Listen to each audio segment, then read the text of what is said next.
As somebody who gets to test drive cars all the time, 100 different cars a year, a lot of times I get asked the question, what are your favorite cars? Well, you're looking at one of them. Two of my favorite cars both have GT in the name. This is the GT350R. I'll tell you what that means in just a moment. The other one that I always get asked about is the 911 GT3 with the touring package. So those are two of my favorite cars, and I'm glad to get this back 5 years after I had a chance to drive it. Initially, that video got over 800,000 views. If you want to go and have a look at when this car first came out, you can watch that initial video. I love this car. It's no longer available, and that is an opportunity for someone to maybe pick up one of these cars. So the Mustang was redone in 2015, adding independent rear suspension. The following year, in 2016, is when they brought out the GT350 and the GT350R. This is a 2017, and it gets some notable updates, including a wing on the back. Also, they added for this car was standard Magna Ride. That used to be an option in the past, and you can spot an R because it has a deeper chin spoiler in the front. The most noticeable thing is the fact that it comes without rear seats. So before we keep going on, I'd like to say thanks to Core Cars here in Vancouver, Core Motor Cars, for letting me borrow my dream machine for the day. This car is going to be sold. It has brand new rubber on it, only 8,500 miles, just over 14,000 kilometers. And the owner of this car is making room in the garage. Out goes the GT350R. Coming in is a 911 GT3 RS. Who could argue with that?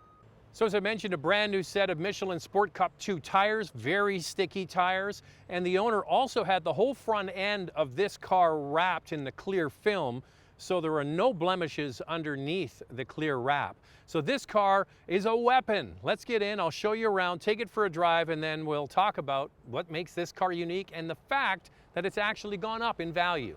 Now, the easiest way to spot a GT350R is actually to look in the back seat, because when you got the R, that deleted the rear seats. By the way, if you bought a car like this and you wanted to have the seats added, the dealer could definitely get them and put them in for you. And that was an option for people who bought this car but then wanted to add the seats. I don't really get it.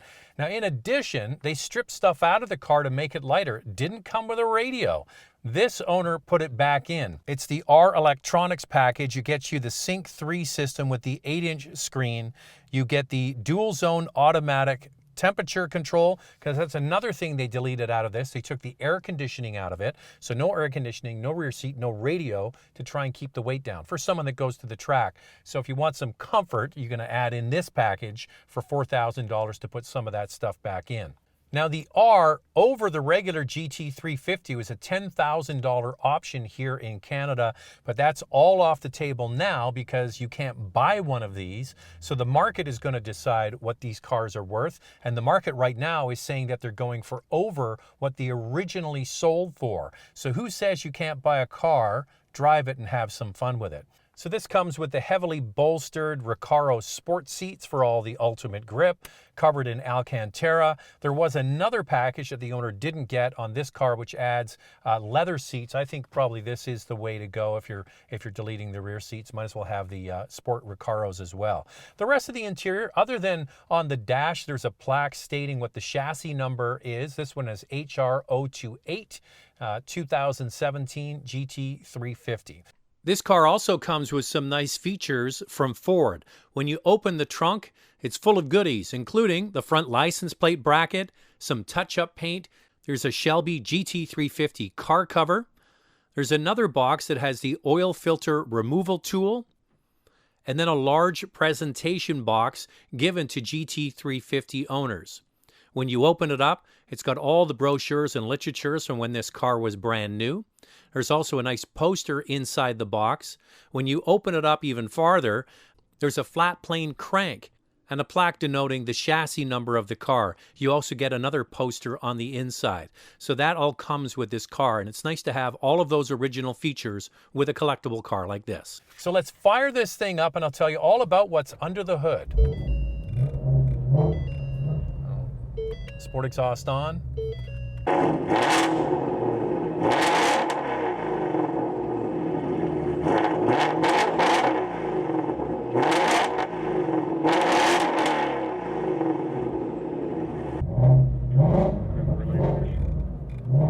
Now that's more like it.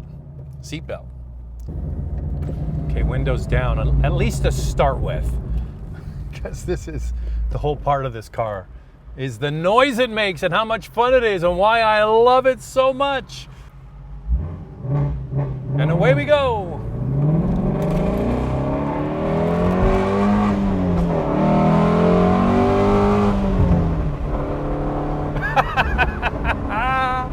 Woo! All right, I'll put the windows up. The sound of a car is so vitally important to how you feel about driving it.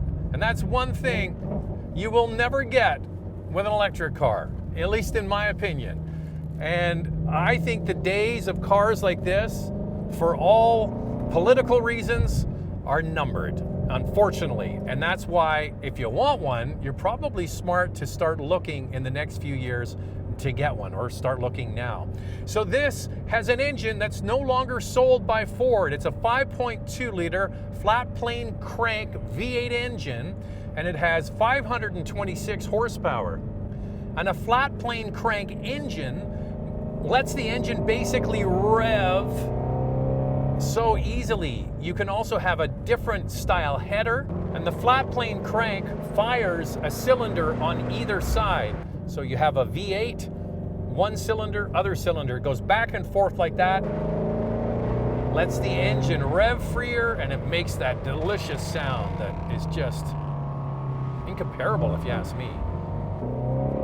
So this car has a Torsen rear differential and a Tremec 6-speed manual transmission, highly regarded and much better than the transmission you get in the GT.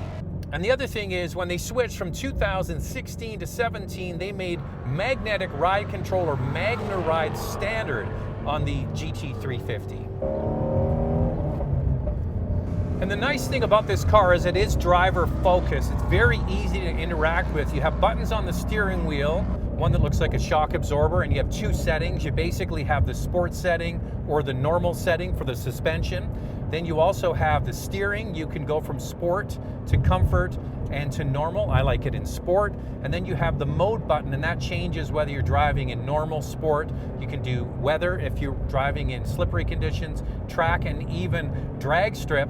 And because this car has that drag function, it also has a wheel lock function, locking the front wheels if you're going to the racetrack, or the drag strip, I should say. And because this car has independent rear suspension, because it has that magnetic ride control, you can put it in a softer setting, and it's really quite comfortable and easy to drive. Then you can ratchet it up. That's the wonderful thing about modern electronics and sports cars like this, is you can have your cake and eat it too. In addition, you can have the exhaust quiet or loud. I like it loud. Why not? And the transmission and the way this engine works together, oh yeah. Doesn't that sound awesome? Like, I would buy this car just because of that soundtrack. Wonderful. And it's gone. No longer sold. Sure, they brought out the Mach 1, but the Mach 1 does not have this engine.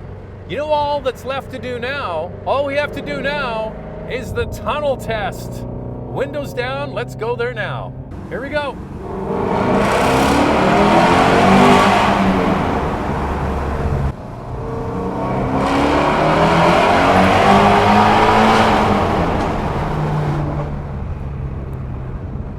You're welcome. Now, it's pretty cool that you can have something unique, special, high performance, a load of fun. You can drive it for 5 years and then sell it for the same as you paid for it. And in this case, it's probably going to go over the original MSRP.